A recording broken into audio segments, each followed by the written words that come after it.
100%. So kanina nakita na natin yung production number nila. Nakita niyo naman sa pag-rampa nila yung poise and confidence, personality and wit. So inaantay na lang natin is yung ating question and answer on their which includes 10% with a total of 100% sa kanilang performance. Ayan. So after nito, magkakaroon tayo ng question and answer portion. So, the question and answer portions are ready. Tina Turner! Ang nagturo po nito, walang iba.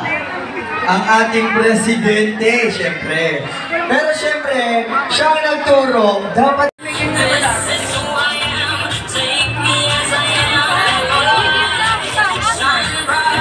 Tyson! Kick!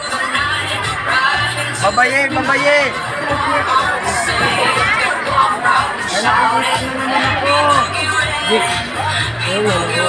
Alright, so let us now move on to our question and answer portion. Let us start, of course, with our Monday group. Ayan, ang ating candidate from Monday group ay si Miss Narcisa Cañares. Dito po tayo sa harapan. Patay! Kung bibigyan ng pagkakataon, maging nenawag na! Ay, dito po tayo. May tungkol sa pag-uulong lang. Meron yan, Ton. Meron yan. Magiging ray lang.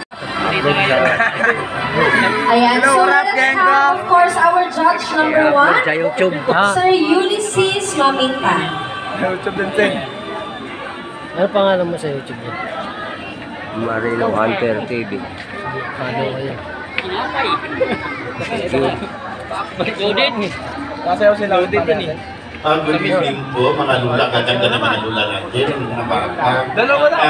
Lula, at ang tanong ko sa iyo ay, ano ang sekreto mo sa pananatiling masaya at positibo sa kabila ng mga hamon sa buhay? Salamat po sa inyong magandang kapaligid. Yan, no? Ang aking pong sikreto sa habang ng buhay ay laban lang tayo mga nanay para sa ating mga anak at sa ating mga apo at sa kanilang kinabukasan na darating. Maraming salamat po. Ayun, so laban lang alaksan. Thank you, ma'am. Ba ang buhay sa sinabawang gulay? Opo. Ayan, sige po, kuha po kayo ng inyong question. Ayan, so ang magbabasa po ng ating question is our judge number 2, our Zumba Queen, Miss Generic Inacerna. Ano nga ng tamis eh?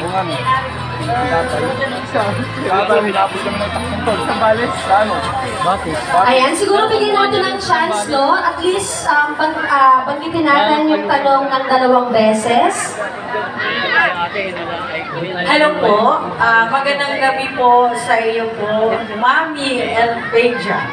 Magandang gabi naman po. Napakaganda niyo po ngayong gabi. Ito po ang aking tanong para po sa iyo.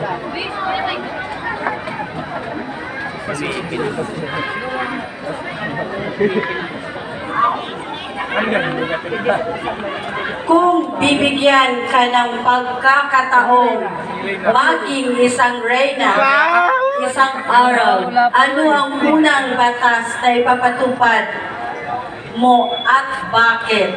Uulitin ko po sa iyo, Mami. Kung bibigyan ka ng pagkakataong maging isang reyna, isang araw lang po ano ang unang batas na ipapatupad mo at bakit? Salamat po sa katanungan po. Pag ako po ang maging isang araw na reyna po, ang gusto ko po ay pantay-pantay po, walang iba po. Kaya mahirap po.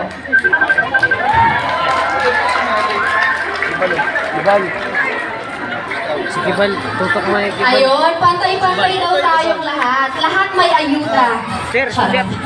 Ayan, next is our Wednesday group candidate. Miss Mirna Egbali. Kagawad. Ayan, her question will be read by our judge number 3, Miss Lisa Joy Suwan. Ayan, kamusta po kayo? Buti naman po. Ayan, para siyang si Elsa, no? Sa Frozen. Ano na ito? Okay, good evening, Lola. Ayan, sana all, mapasana all ako. Ang sexy mo kasi. Maraming salamat. You're welcome. Okay, ito po ang iyong katanungan. Kung bibigyan ka ng pagkakataon na sumubok ng bagong bagay ngayon, ano ito at bakit? Ulitin ko. Kung bibigyan ka ng pagkakataon na sumubok ng bagong bagay ngayon, ano ito at bakit? Kung ako po'y bibigyan ng isang pagkakataon na sumubok sa isang bagay, ay gusto ko po, mag-aaral pa po ako para makamit ko ang mga pangarap. May nangadyo. Yan lamang. Ayan, thank you, Miss Mirna. Good luck sa iyong pag-aaral ulit, no? Next, we have from Thursday Group, Miss Marites Gandia. Ayan, so pwede na po kayong kumuha ng inyong question. Ayan, our question will be read by, again, our judge number 1.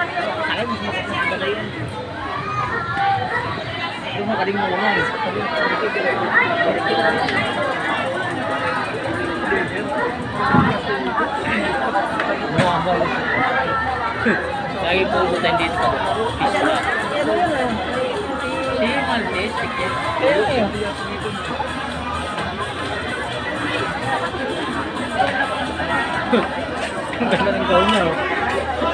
Good evening po, Lola. Basahin ko to sa dalawang thesis.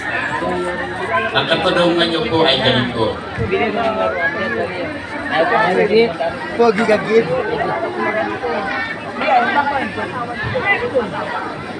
bibigyan ako ng Bibigyan man na ako ng smoke.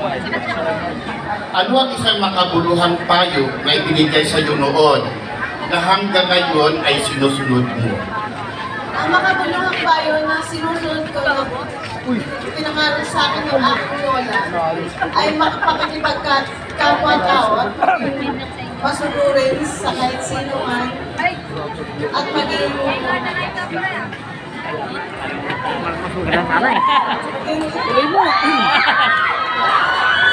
Tuloy mo! masunurin at maging makapagkapwa-tao at may respeto sa sarili at sa kapwa. Yan. Galing. Ayun, respeto daw sa kanyang kapwa. So, next candidate. Ang taba talaga, ma'am, grabe. Ayan, sige. Kinakabahan, no? I think lahat sila kinakabahan, pero mas maganda na mag-enjoy tayo ngayong gabi. So, our question will be read by our judge number 2. Maganda sa mga gabi. Kasi ang mga minto. Galing siya. Lalo tapos yung pagkakataas ko.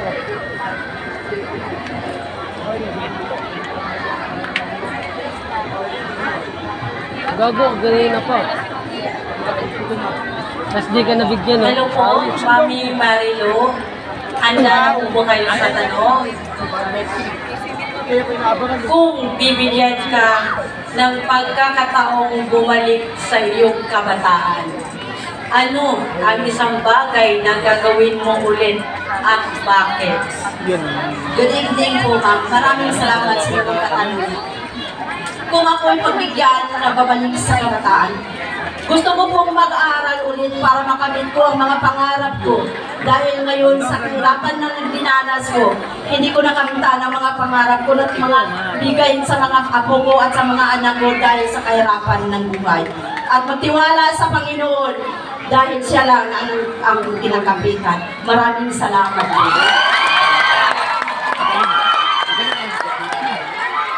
Thank you, Miss Marilu. Ayan, so mag-aral daw tayo. Ayan, thank you, Ma'am Marilu. Next. Sa UP. Ayan, Miss Lydia, how are you feeling tonight? Kinakabahan ka ba? Medyo po. Ayan, gusto ko yung medyo lang. Ayan, pili po kayo ng inyong questions. To be read by our judge number 3. So meron na lang isa. Ayan, para na to kay Sunday Group.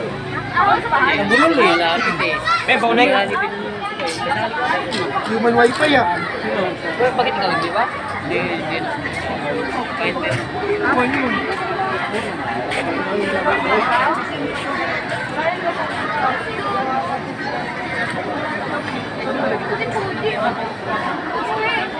Ayan, and your question, Miss Lydia Mendoza, is...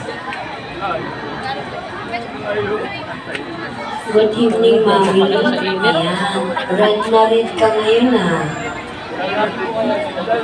Okay, ito na po ang iyong katanungan.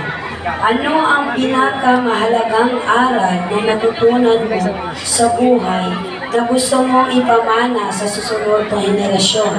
O ulitin ko, ano ang pinakamahalagang aral na natutunan mo sa buhay na gusto mong ipamana sa susunod na henerasyon? Salamat po sa inyo. Ang gusto ko pong ipamana sa sunod na henerasyon yung respeto, mga respeto ng mga kabataan na dapat matuto silang mag-respetos.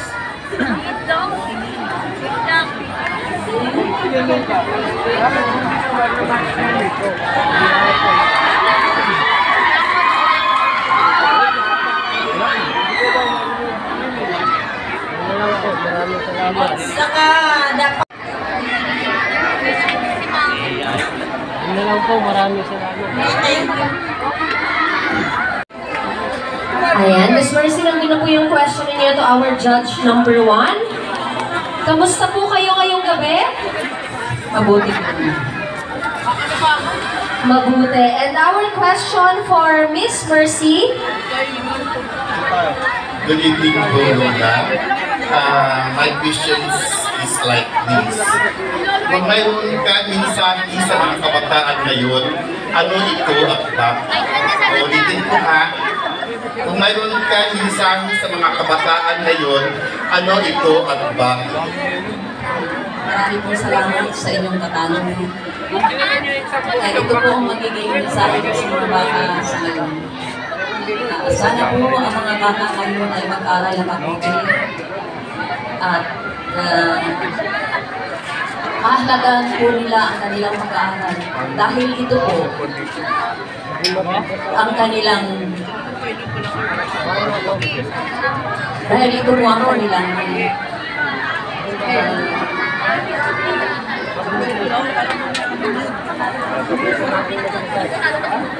dapat mag-aral sila mabuti dahil ito ang kanilang magiging magandang kinabukasan pagdating ng araw.